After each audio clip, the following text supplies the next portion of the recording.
In this episode of the Sew on Sleeve podcast, I chat with Becky Choi of Tummy Warrior.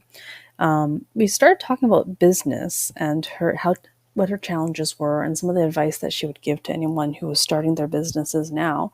And then eventually we started talking about passion, and we ended up, really discussing her inspiration for starting what she started and what motivates her to keep doing this, as well as the guilt that we feel as mothers in taking care of ourselves. So please enjoy. It starts off a little rocky, but it gets really good. Okay. Yeah. So I don't want you to be like writing and then like, what did you say? I know. Yeah. You know what? Yeah, exactly. So I can really pay attention. Perfect. Yeah. Okay. Awesome. So when I first started, I guess the biggest challenge is that I was on mat leave at that time. I just had my second baby, Emily. Oh, you keep frozen. Can you still hear me? Yes, I can still hear you. Okay, like your screen is frozen. Okay, you can. Okay. I can hear you. So then I knew I wanted to do something probably with the social media and just being able to stay at home and do something, like being able to bring some extra income to the family because I was on mat leave, right? So income was always a problem. When you're on mat leave, you don't get a lot of money from the government, which is fine, compared to the people in the States. They actually have to go back to work like relatively early, like 3 months postpartum. They have to go back and leave the baby at daycare or with families. It's really tough for the mom. So I felt lucky that, I get to stay home and being able to just be able to with the baby and stuff. But I, at the same time, wanted to bring some extra income. And so when I first started my business, I saw other moms doing network marketing. That's not what I do now, but I did see other moms like getting success online. So I wanted to see, how I could do the same too. Like if they could be successful, there must be a way to actually generate income online. I'm gonna close my video because I can't quite.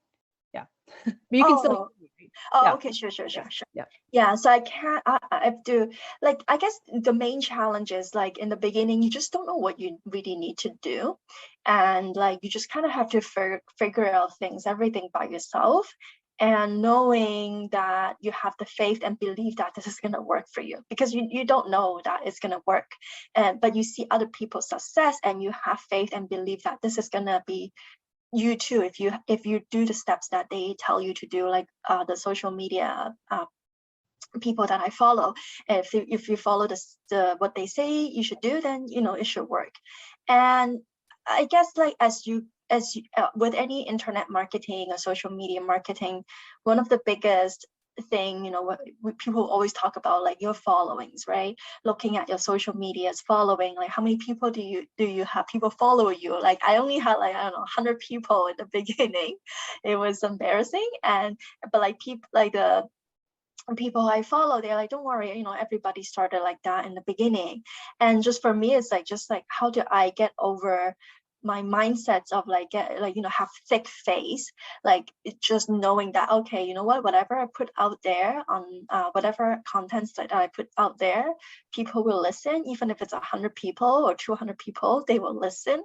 But it was hard to grow the followings. It was hard to just as a mom too, like being able to juggle things with families, taking care of the babies, and being able to balance everything out. Because I also was into fitness, and that's how I started too, being on my fitness journey. How do I able to fit time into my fitness journey and being able to spend time on watching YouTube videos, learning how things work on social media, on Instagram, and just like trying to divide out time. I think that was one of the biggest challenge for me, was like, okay, how am I going to do this? Like, how am I actually going to divide time and actually be able to do all these things?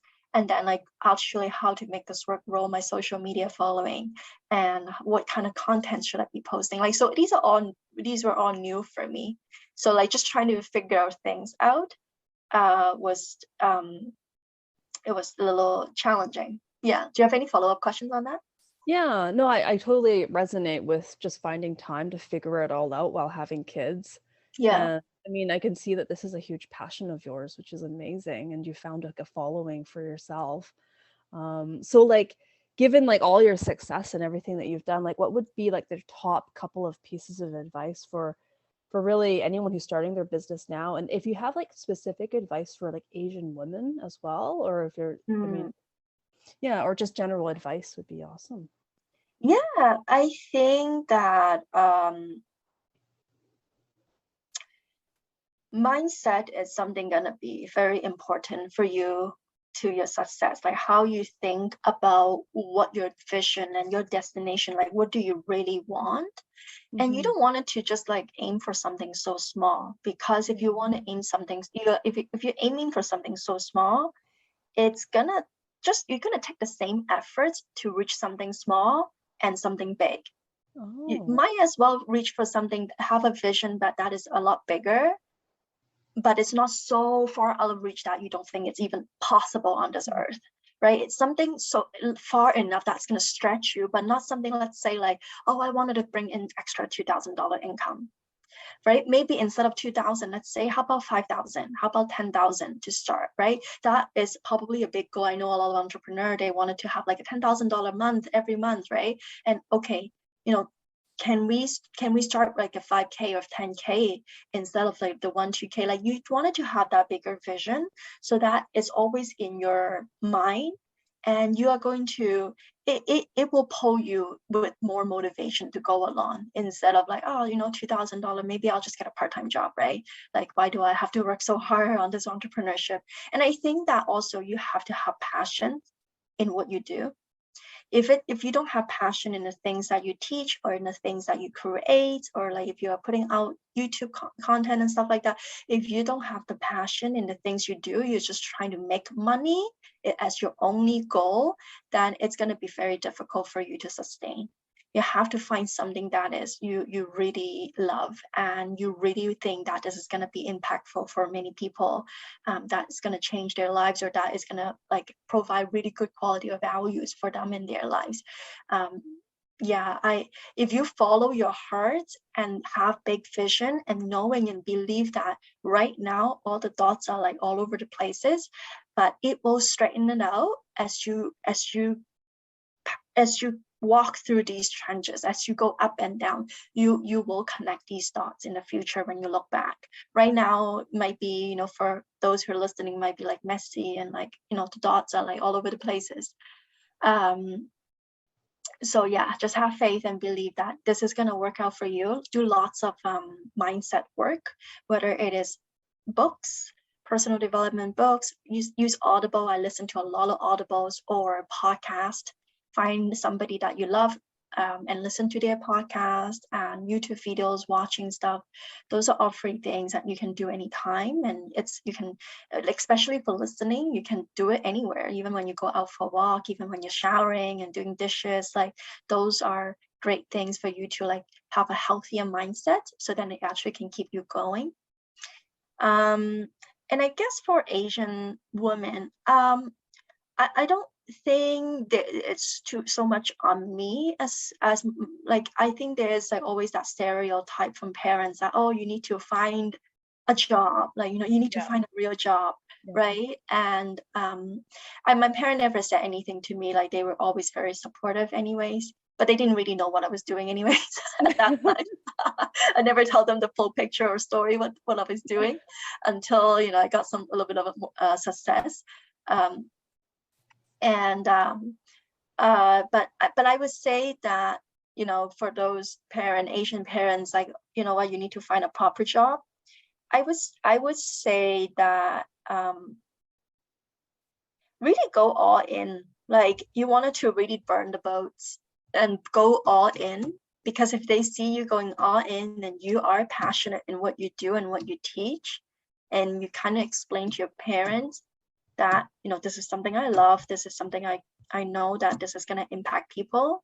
Your parents will understand, and they're going to see that in you. And in the beginning, you don't have to like,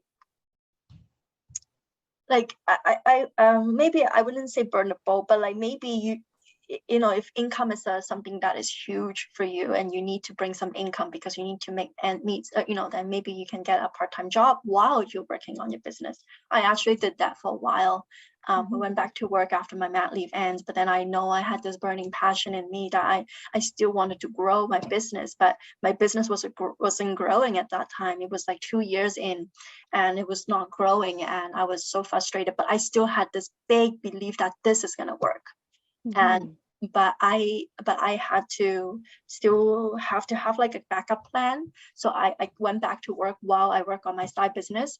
And you know what? Fortunately and unfortunately, depending on how you see it, like COVID hits, and that kind of forced me to be like, you know what, I need to find one thing, because I cannot deal with childcare, deal with my online business, deal with my full-time job, like all at one time. I went, like, I would have gone crazy. And so COVID forced me to quit my full-time job to really go all in again into my online business. And so that, and then finally it started to pick up, because I never gave up on it. So never give up, like burn the boat, as in like you don't want it to have a plan that you wanted to back up, like you want to go all in, have full passion that this is gonna work. If you have that mindset that this is gonna work, it's just gonna take some time, it's gonna work out.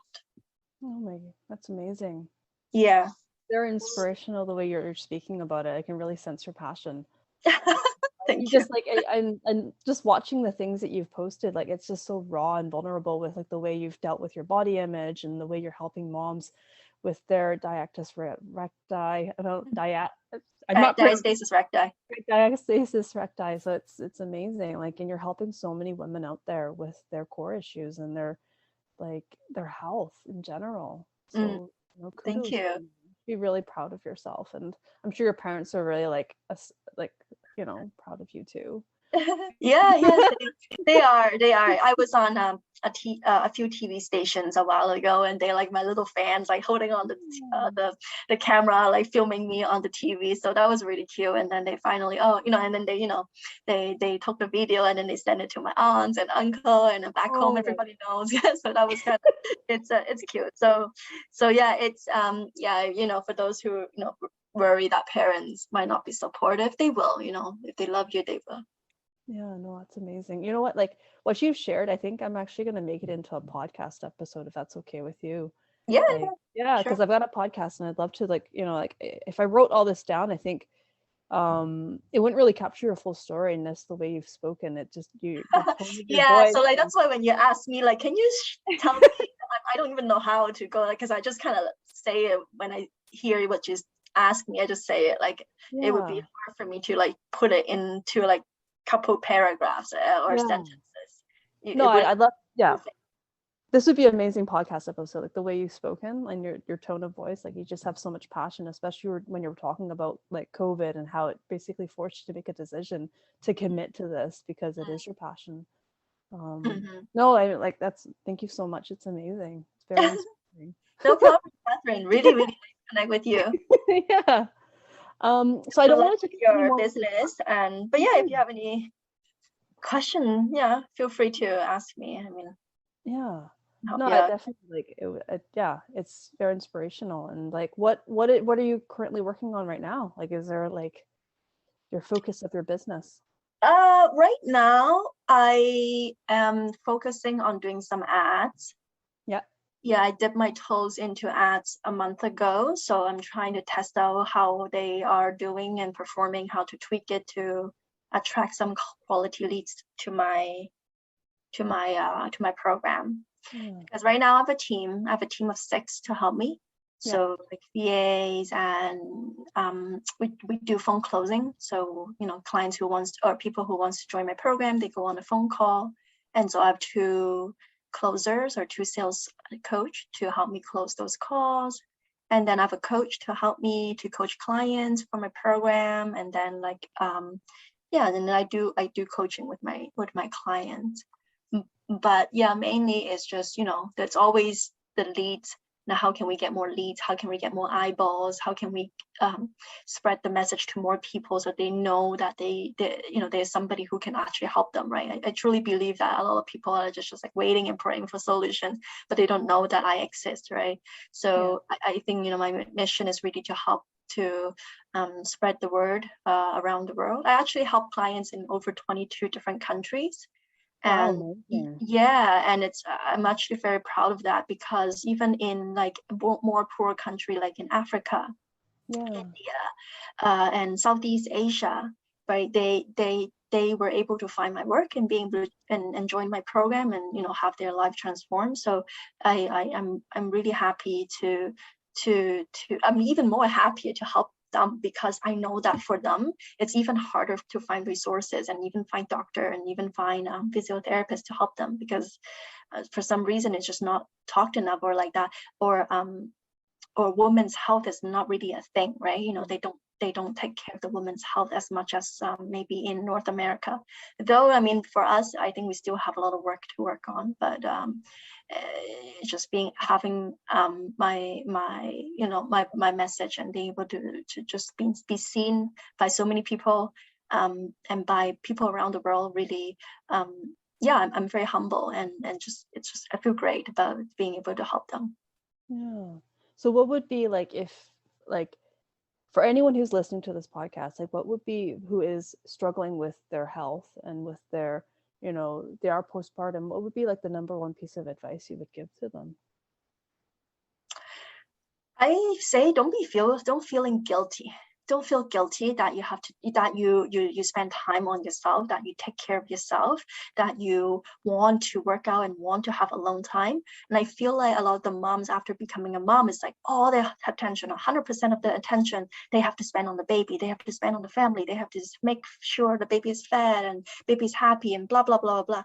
Of course, yes, we should, and they are our babies, and of course, but it doesn't mean that if you spend time on yourself, you're not going to love him. You still love your baby, but you should love yourself as much as your baby, because you are the center of the household, and you are the powerful warrior mom, and you need to take care of yourself. You need to pour your glass full in order to pour the glass out to other people.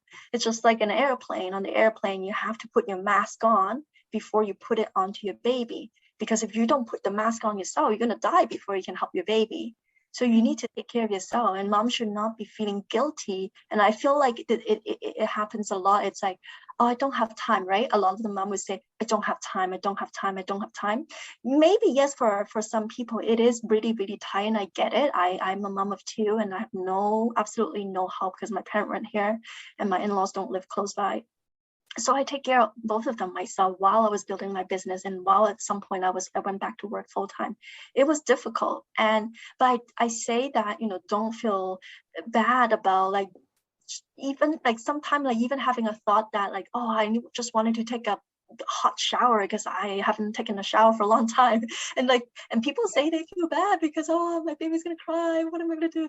Like, I feel like it's just like, after being a mom, it's like that switch. It's like, oh my god, like now I had so many things I wanted to do by myself, and now I can't do it. They kind of feel mentally brought down by it, because now they feel like they're so different. But they should, and on one side they might be like, oh, you know what, I should feel great, I have this baby, I should pour all my attention, why do I? And on the other side, like, they still want to do those kind of things, hanging out with girlfriends, having a date night, and like just being able to go to the gym and do something on their own. And they feel they kind of clash together, those two ideas. But I really wanted to encourage those women who are listening, or who are listening to this, they don't feel guilty. Like, you do A doesn't mean you can't do B. Like, you can have both A and B and feel happy, and you are going to come out stronger, and mentally stronger, and physically stronger. And your baby is going to love you even more, because you're able to have the energy and the confidence to chase the babies, and being able to play with them without back pain, without leaking, and have that strength to go to the playground, and not being one of those moms sitting at the bench and do nothing. So I say, don't feel bad for wanting what you want. If you want it, do it. I love it. Yeah, don't feel bad for wanting what you want. Just do it. Yeah, do it. Do it for yourself, because in the end it ripples effect to your kids. Yeah, you are the role models for them. Yeah. No, amazing. All right. I don't have any other questions, but did you have any questions for me or anything, or? Yeah. Yeah, No, no? Are you good? yeah, good. Yeah, we'd love to see the post or whatever content you're gonna post. I would love Yeah. to see it, and maybe I will repurpose it on my post as well. Oh, that'd be amazing. Yes. So yeah, so send, this is recording, so if you don't, yeah, I can send it Yeah, to I'll me. send it to you once it's done Yeah. uploading. Okay, perfect. Thank you so much for your time, Becky. No worries. Good chatting with you. All right, take care. Have a good afternoon, evening. Afternoon. Yeah, we're 1:30 here. You too. Have a good afternoon. Okay, bye. Bye.